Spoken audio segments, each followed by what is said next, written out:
Hello and welcome to another edition of the Standing Room Only podcast. Yes, I'm your host, Ben Standig. I cover the Washington Commanders for The Athletic. It is Thursday evening here in the DMV. Hope everybody is well. It was a scorcher out there today in Ashburn. I guess all throughout the DMV, but in Ashburn where I was, and it was kind of hot on the field a little bit as well because Dan Quinn had a lot of one-on-one competition, or at least he did in one series, with receivers going against corners, linemen going head-to-head. I'll get into some of that and some other notes from the past couple of days of practice. In addition, I'm going to, as I did on the last episode, break down the offensive unit groups and some thoughts there, both in terms of like the roster and what I'm seeing. I promised I would do the same with the defense. I'll do that today. And in addition to that, I had a chance to catch up with rookie tight end Ben Sinnot after practice today. I'll share that with you guys as well. So we'll get to all that in a moment here on the Standing Room Only podcast, which of course you can find on iTunes, Spotify, or anywhere you do your podcasting. I also have a new article up today on the seven questions I'm pondering after 7 practice sessions. You can check that out on The Athletic. I've basically written after every practice day, so there's a ton on the site. If you are behind or if you have not yet subscribed, you can take a look there. I also mentioned previously that we're going to have a big announcement here on the podcast. I would say get ready for that next week.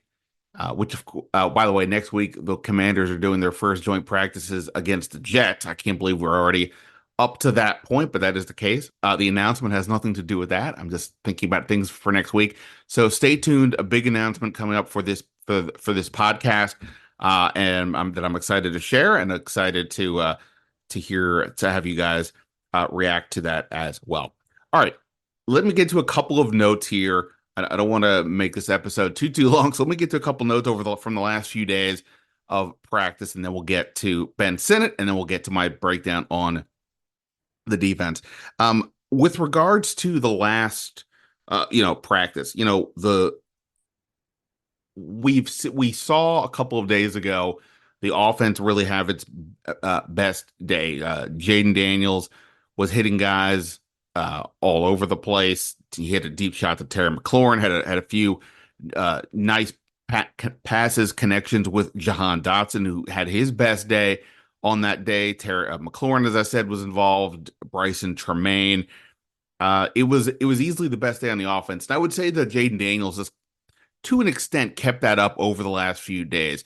We're going to have a chance to talk to him in a couple of days, so we'll get his feel for how he's progressing in camp.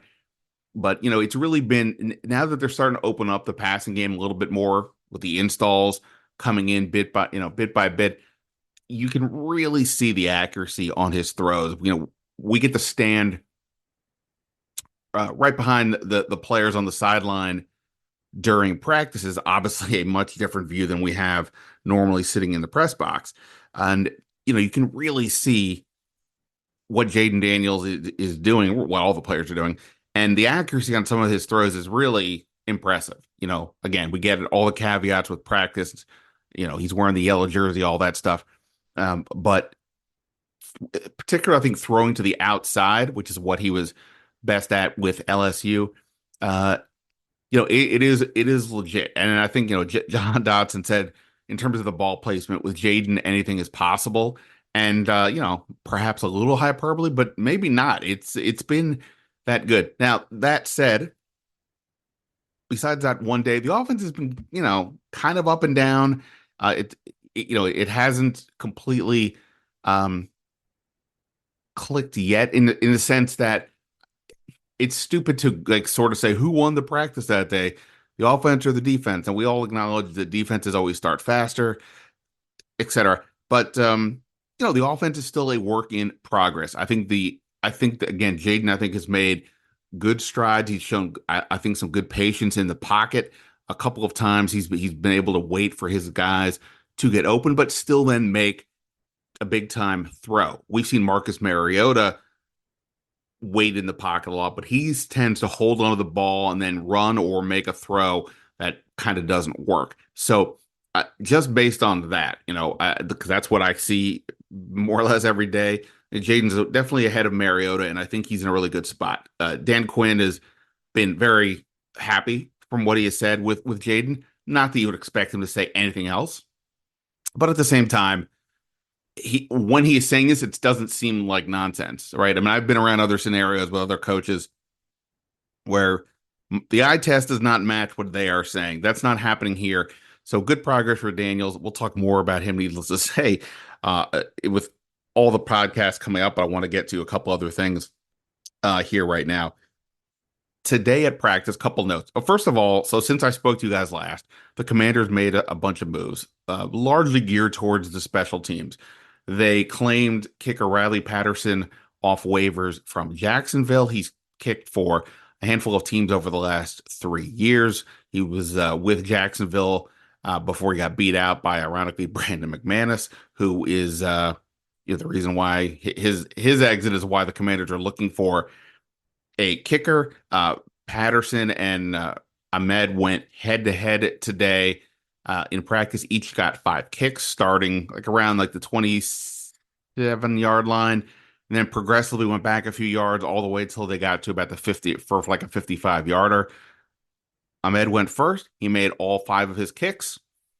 Patterson followed it up, made all 5 of his kicks. So the competition is underway. I think it's still a reasonable chance that the starting kicker for week 1 is still not on the roster because a lot of teams will be releasing kickers over the next, few weeks, at least by the cut down to 53, because some other teams still have multiple kickers in camp. But Patterson's here. You'd have to assume he's the favorite based on the fact that he's actually kicked in the league. Ahmed is, not.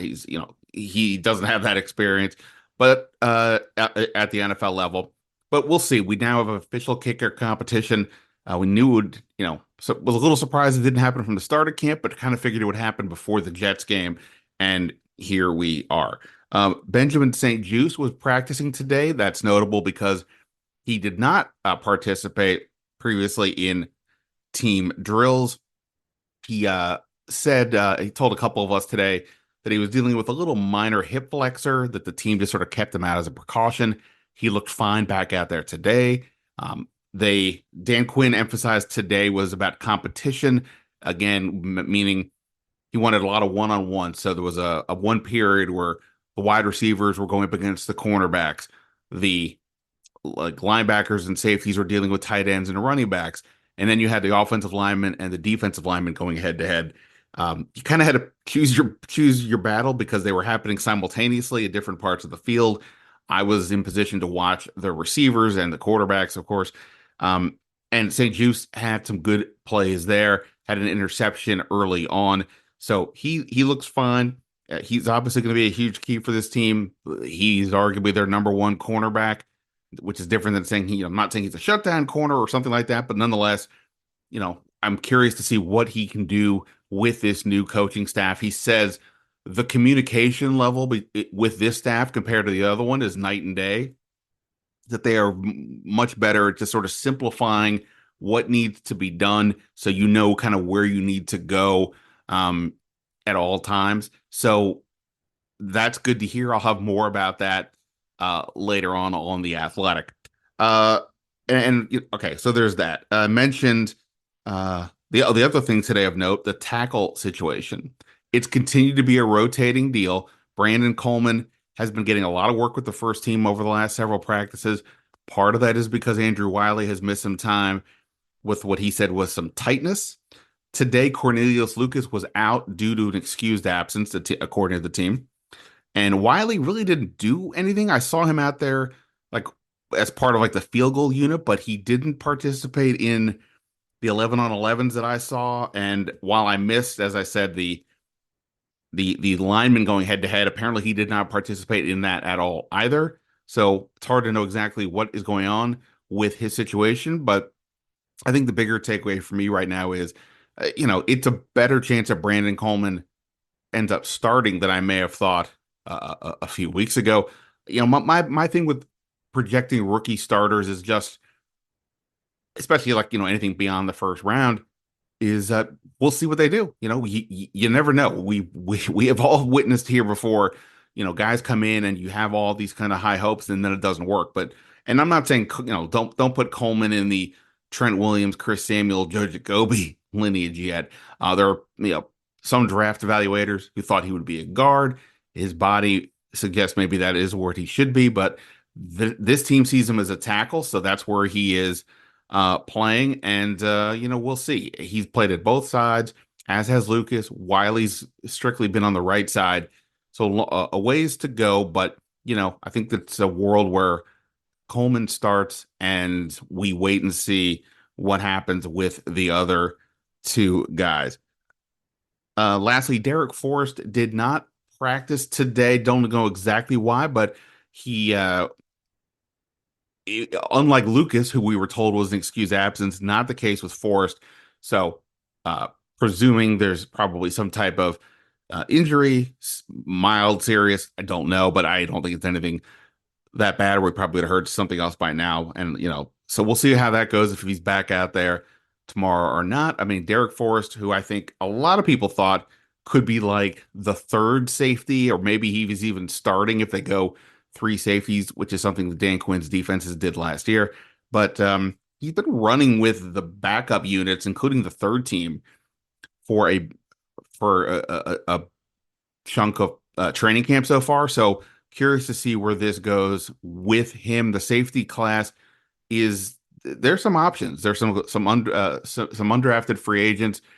Tyler Owens, who I guess really Tyler Owens, who's had some interesting plays. I don't know that he makes the 53, but Dominic Hampton's out there, Jeremy Reeves, Percy Butler. So they have, again, I'm not saying they have great safeties, but they have some interesting ones. This is on top of course, Quan Martin and Jeremy Chin. So we will see where the safety room goes over time. But right now, that is kind of where things stand there. And I'll just say lastly, I think the returner situation is becoming pretty fascinating. In addition, of course, to picking up Patterson, they also signed Byron Pringle, who was here last year. That was seemingly because he was familiar with Eric Bieniemy. They brought him in. He was a deep reserve. He was pretty effective on 9 kick returns, averaging around 28 yards per kick. And that is a reason why Washington decided to bring him in. Simultaneously, they released Demary Bird and our old friend Dax Milne, who, of course, was the Mr. Irrelevant pick in the 2021 draft. I think, look, I don't think either was making the team. And that was my thought going forward. I mean, for a while before the moves. For both those guys, it's probably better to get released now than wait till the end of when all the final cuts happen. You get a little more exposure now. Somebody will probably bring them both in to give them a look. But the returner situation, I think, is pretty interesting. And it's some part of what I wrote in today for The Athletic. It's that, if they keep 6 receivers, all right, we're assuming McLaurin, Dotson, McCaffrey, Zacchaeus, and I think De'Ami Brown, based on the way Dan Quinn's been talking about him positively recently, I would put those guys in. If there's a 6th, is it the returner?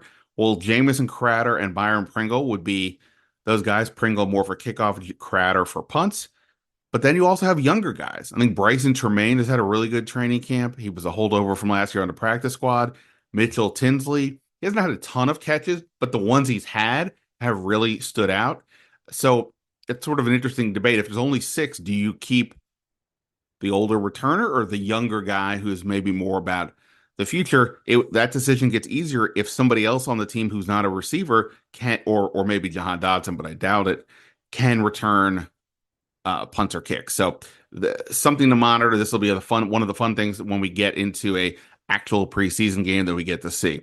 So so that is that's kind of what's happened over the last couple of days. Now, as I said, I was able to catch up with Ben Sinnot, the second round pick tight end out of Kansas State. He's a very versatile player. I think he's had a couple of nice moments in camp with catching. He's had a couple of drops here as well, but nonetheless, he has been he's a really intriguing piece to see where he fits into Cliff Kingsbury's offense. So I wanted to talk to him, and today was the day. So here's a quick conversation I had with Ben Sinnot after Thursday's practice. You're with Ben Sinnot right after practice. You can be honest. You hate it when we're all like, you're sweating, you're hot. You just had a practice, and you're still at work. But here we are, asking you questions right after practice. Right? This isn't like a favorite thing, right? You can be honest. No, yeah. I mean, it's all good. Just to be able to out and just be a voice about who I am. Obviously, y'all see me on the field, so I enjoy it to be able to give a little insight on who I am. So as much as people hate it, it's a good way to do that. Well, imagine this is your quick little bio. Tell everybody like what's to know about Ben Sinnot. Go off the field, forget this stuff. Yeah, man. I think just a kid who was raised right, treats people with respect, and I mean some of the stuff I like to do off the field, man. Golfing. Got great golf courses out here. We're staying at Lansdowne Resort. They got great stuff, and I mean, just got golf, video games, just being outside. So it's a good spot. Have you gotten to play at all at Lansdowne, or are you guys? Yeah, played at Lansdowne not too long ago. It's a great course. Yeah, played out here, played at 1757. Looking forward to just seeing what it is in the off season and kind of seeing what's out there. Are you a play golf, or do you like to watch golf, the PGA Tour? A little bit of everything. Yeah. So it's in the Olympics. Today was the first round. Yeah. I assume you didn't get to watch any of it, but yeah, no. But I'll check out the numbers and see how USA's doing. Yeah. It's kind of weird to have golf in the Olympics. It's like, okay, I get it, but like the Olympics to me are more like wrestling and the 800-meter something, not golf that we see every week. But all right, it is what it is. They got breakdancing in there now, so right. I mean, they got a little bit of everything. You know, there is flag football is going to be happening at some point. I assume you'll still be doing this, but is that like, could you imagine like if that's an opportunity one day? I mean, we'll see. Probably after padded football. I like hitting too much to switch over to flag football. So. Well, you've been able to hit a little bit more the last few days. How's that been going with when pads have been on and just to get a little more ramped up? Yeah, no, it's great. I mean, we're going to be in pads on Sundays playing in games, so it's good to get out here and actually play football and get your fits and do everything like that. So I've really enjoyed it. It's been great. That's just what I do. So it's been great.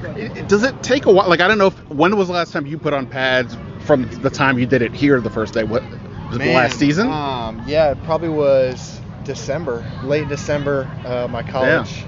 I know it's pretty quick, that turnaround from that college season to here, but late December probably. My last football game. Yeah. That's for so sure. How long does it take to get acclimated? Actually, the Senior Bowl. Yeah. I guess the Senior Bowl would be the last time. So that was in February. Yeah. It's still a ways ago. Yeah. Like how long does that take you to get acclimated to that? Because obviously there's must be some. I would be dead if I was getting hit. But there was some sort of. How long does that take to kind of work through? Yeah, I mean it takes a couple days. Luckily we wear some spiders and some little like vest pads earlier to try to get your fits, but nothing really prepares you to really get that full hitting and doing all that until you actually put the pads on and feel it and I mean we got big dudes on defense, so it definitely takes a while to get used to.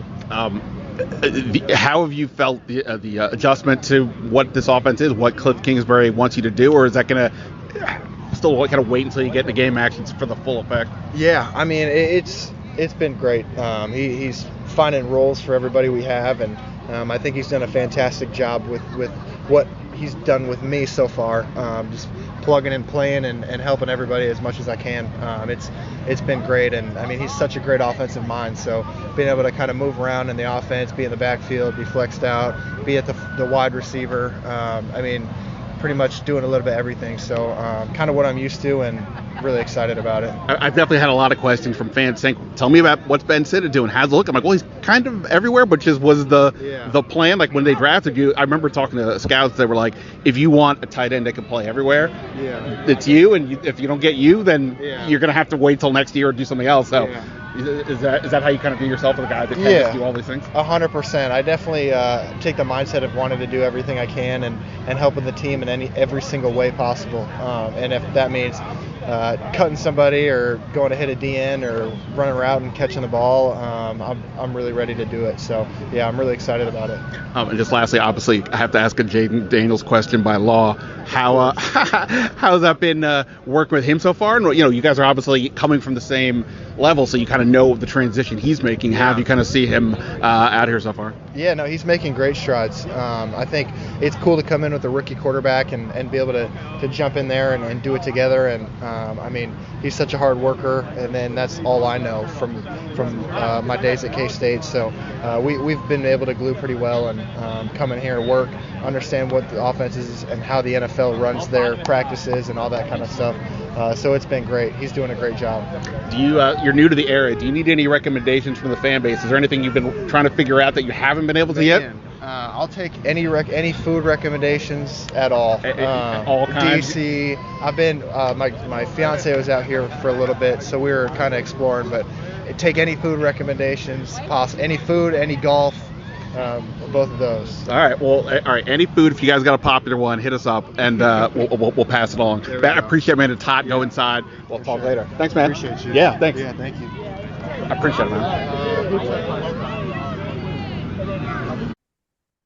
All right. So, very nice of Ben, another Ben, to give me a couple of minutes. Nice guy. And if you do have those restaurant recommendations of any kind, apparently, hit me up and I will pass them along to him. You know, I've had a lot of people ask about Sinnot. I imagine some of them are fantasy football players. What I'm seeing right now is I think Zach Ertz has had a pretty good camp, to be honest. I think he's been a red zone target for Jaden Daniels. They've hooked up a couple of times. He looks like he's moving pretty well. Now, look, he only played 17 games the last 2 years. He's 33 years old. I don't know how long he'll be able to hold up, but for now, I think Ertz is pretty much the lead tight end in my book, with John Bates, the blocker, and then we see where Sinnott fits in to what Cliff Kingsbury is looking to do. If there's a fourth tight end, I don't know. I guess how you put me down for Armani Rogers, who I thought had a pretty reasonable day today in the one-on-one sessions from what I saw. But that would be my guess right now. So interesting situation there, and Sinnott, I'm very curious to see. He can line up all different places, and how does Kingsbury want to use him in relation to the other parts of the offense? Maybe even as some fullback. We will see about that. All right, let me get through the defense here, as I discussed before. If you missed it, I broke down each offensive position unit previous episodes. I want to do the same for the defense. Let me just start here with the defensive line. If you missed it the other day, Dan Quinn, following the first padded practice, gave us some individual shout outs for players that we have really just not gotten from him so far, but he wanted to highlight a few players who he thought stood out. And the two players he mentioned on defense were both on the line. Defensive tackle Jonathan Allen, defensive end Dorrance Armstrong. I don't know that either one of those should be a surprise per se, but nonetheless, it's you need your starters to be good players, and it's really good to see with Allen. He's had, it looks like by all accounts, a very strong training camp so far. Look, obviously injuries were a factor for him last year. He told me that he's listed at 300 pounds, but he's looking to get to about 288 by the time the season starts. He said he opened his NFL career at around 284. He's on his way, he believes, to get to about 288. So, he looks a little thinner to me in his face. So it didn't seem like it was just lip service. And, if that helps him be a little bit quicker, take some pressure off of his legs, his knees, his feet, what have you, all that is good too. So John Allen is off to a very good start. By the way, Johnny Newton has been out there the last couple of practices as well. And then Dorrance Armstrong, he is the top defensive end. Everything else at defensive end is a little more questionable. He was the guy that led, or he was second in sacks to Micah Parsons for the Cowboys last year. He's not like a flashy edge rusher. He's like a workman-like kind of a guy from what I can see. But, and look, he's one of the guys that Dan Quinn brought over. So that would, he's got a fondness for him. But so far it looks like that is paying off. I would say right now that Cleveland Farrell looks to me to be the other starting defensive end. Of course, the free agent who was with Adam Peters in San Francisco last year. Farrell's a former top five pick who's never lived up to that hype, but you see him in person. He's just a tremendous athlete. And, if he can sort of just hold his ground there, I'm not expecting a bunch of sacks out of him, but if he can be a solid two-way player for them at that spot next to Deron Payne and then with John Allen and Armstrong over, I think that can go a long way towards helping solidify this group. Dante Fowler would look to be the third defensive end. I'm assuming KJ Henry would be the fourth. When the fourth is a lot of younger guys in play, Andre Jones, Javante Jean Baptiste was their seventh round pick this year. Teams typically like to keep their draft picks. If they were to keep Henry and Jean Baptiste, that would be five defensive ends. Totally plausible, but if so, where do you give? I think that's maybe where then it would be at the tackle spot. Johnny Newton would be the third defensive tackle. I kind of feel like John Ridgeway is the fourth, and that leaves Fedarian Mathis, the second round pick from 2022, who's just been injury plagued so far. If I say certain people may not, I don't know if they're going to make the team. I'm not just saying they're going to cut them. There's always trade possibilities, and he would seem like a guy who could have some value around the league. He also may make the team. I'm not going to rule that out by any stretch. In fact, in my last 53, I did have him as the ninth defensive lineman. They could also keep 10 if they only say keep two quarterbacks, something like that. So, look, I think the line, I think we all kind of know the deal. I try not to get caught up in the everything feels optimistic vibe that's out at the park. But the defensive tackle spot we know should be pretty strong. Armstrong's a very solid end. The Farrell, Fowler, Henry spot is, hopefully they can have find a way to have a solid rotation there and not be any kind of a liability. But that's kind of how I think that group is shaping up. Now, I didn't mention Jamin Davis. Is Jamin Davis an edge rusher? Is he a linebacker? Dan Quinn has said now, so they used him mainly at linebacker back in the minicamp OTA part. He then has largely been an edge rusher here in camp. But Quinn said, look, they still haven't. They're still looking at him as a guy who can do both. The position flex has been a big topic of late for Quinn. That's what they're looking for on this team. This is not the Ron Rivera version, I don't think. The Rivera version seemed to what am I looking to say? They were too focused on the position flex and let that seem to be a driver with making decisions. Here, it's like, no, let's figure out the talent and then figure out what they can do. I think that's been a pretty reasonable approach. And the question is, what can Jamin Davis do for them? I don't know. If he can show something on special teams in these preseason games, I think that goes a very long way to him possibly staying. If it's just based on his work as an edge rusher, that has not looked very promising so far. And we've seen what he could do at linebacker. So I don't feel great about Jamin Davis's chances to stay on the team.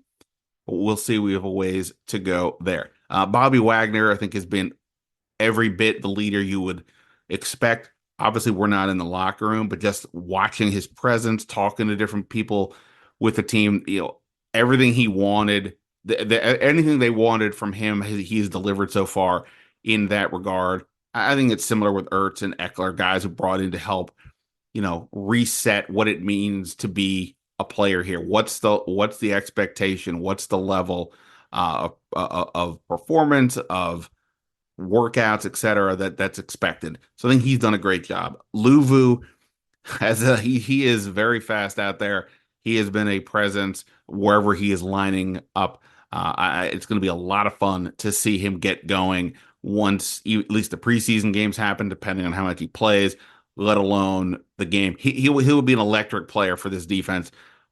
Well, I don't know what that means in terms of numbers, especially since they don't have a ton of other edge rushers. So maybe he's going to get more attention than he has, say, in Carolina, where they also had Brian Burns.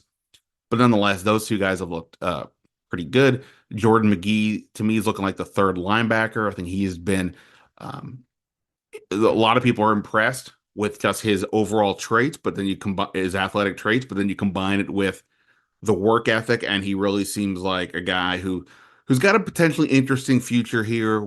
He thinks he's more comfortable outside. I wonder if they're kind of maybe grooming him to be the next to replace Wagner uh, down the line. We'll see. We'll see how that goes for sure. Beyond that, at linebacker, uh, I think special teams is going to be a huge factor when it comes to those final roster spots. And I think at linebacker in particular, when you assume that both Luvu and Wagner are going to play, probably close to 100% of the snaps, and you're not going to be playing a ton of three linebackers, or if you do, Jeremy Chin could, in theory, drop down and be that guy. So I don't know how many. I only had four linebackers staying in my last mock draft. I think Keandre Jones, though, is somebody who has stood out a bit on both on special teams and a little bit on defense as well. So yeah, I would pencil him in as my fourth. Michael Walker, uh, listed as a linebacker, he might be more of those hybrid guys, but he's another one who I think would have a chance to stay as well, depending on how they ultimately prioritize those final few spots. Brings us to the secondary. So let's just go through this here a little more specific. So the outside corners, St. Juste, Michael Davis, free agent they signed this offseason, and of course Emmanuel Forbes, last year's first round pick. I think all things being considered, I don't think they've had a bad run so far. Again, the offense has picked up the last couple of days, and St. Juste has missed some time. But I think Davis has been he's been holding up a bit, and you would expect that, like, he's sort of the safe default starter guy. He's not a Pro Bowl corner or anything like that, but he's an experienced, he's a veteran. They needed that. So going with him and St. Juste would be sort of an easy call on the outside. As for Forbes, today in the one-on-ones, for example, or not, was it the one-on-ones or was it 11s? I think it was the 11s. McLaurin, he was going one-on-one against McLaurin. McLaurin just immediately beat him off the line, ran past him. Daniel saw the play, fed Terry for the touchdown. You can see the highlight if you go to my Twitter feed at Ben Standig, or my X feed. You can see that clip there. But Forbes also came back later and made a play against Terry.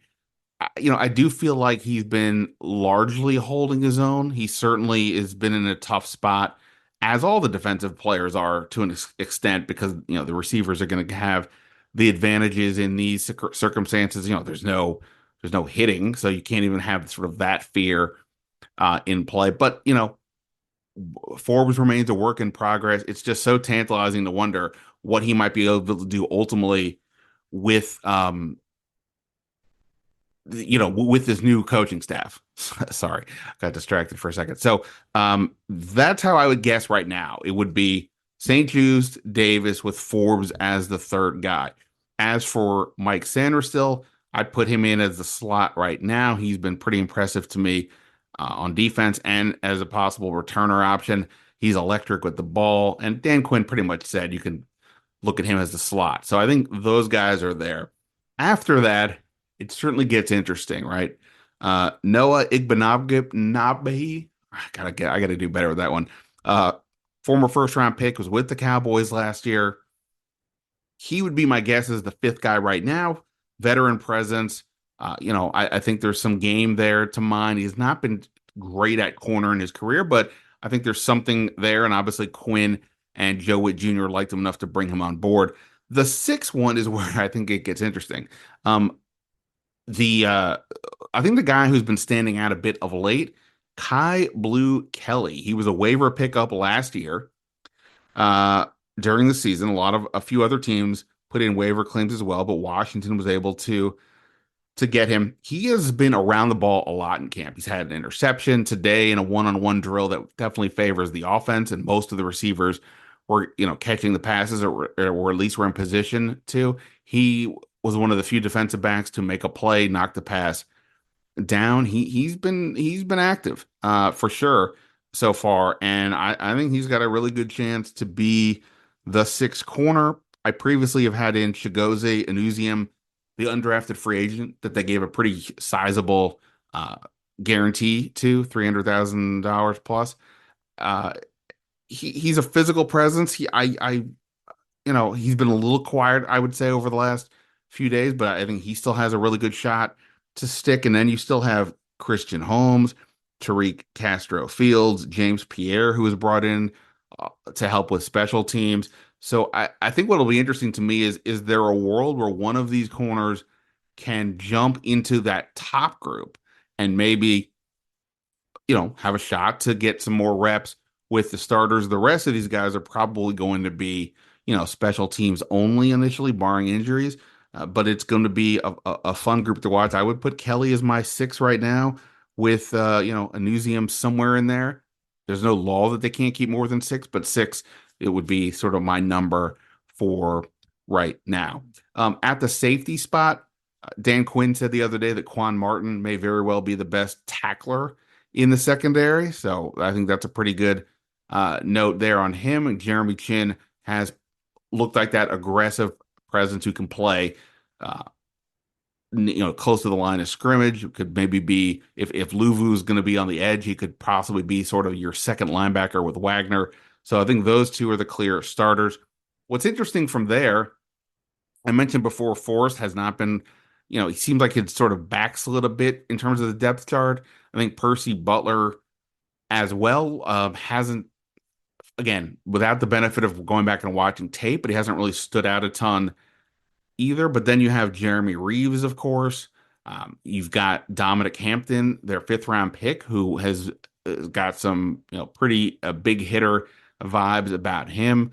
Tyler Owens is an undrafted free agent who's been, I think pretty solid so far in camp. Maybe he's able to clear waivers, that type of deal. But nonetheless, the safety room is going to be another fun one. I had 12 defensive backs stay in my last projection, and I counted about 17 guys right now that I think could make those 12 spots. So there's a long way to go there as well, but that's kind of how I see some of the defensive groupings right now. I'm really excited for that Jets joint practice just to see them against somebody else. Obviously, if Aaron Rodgers is out there in that practice, that would be a fun watch to see him go up against this defense. So, I have questions about the defense. Are they going to have enough pass rush? What about the outside cornerbacks, etc.? So, hardly it's, we're not talking about a dynamo defense here, but can they be top half of the league, give or take?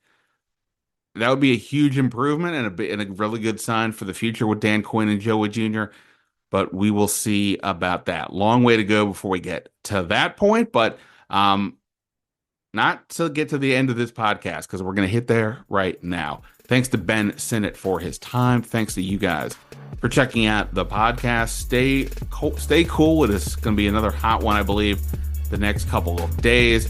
So be careful about that. I'll be outside at practice tomorrow, but they are off on Saturday. And then we start looking ahead to the Jets. All right, but that is it for now. Ben Standig signing off. Until next time. See you.